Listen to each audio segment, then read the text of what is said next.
Follow these steps for quick and simple installation of FlatOut Tire Additive by Multiseal. Step 1.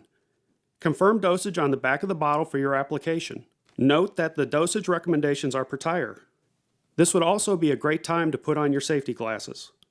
Step 2. Rotate the tire so that the valve stem is near the top of the tire. Step 3. Remove the valve stem cap. Step 4. Pull the top of the easy dispensing cap to fully extend the application hose. Step 5. Gently tug and twist to release the valve core tool from the hose. Step 6. Remove the valve core with the tool by turning counterclockwise. Allow the tire to fully deflate. Step 7. Attach the hose to the valve stem and firmly squeeze the correct amount into the tire.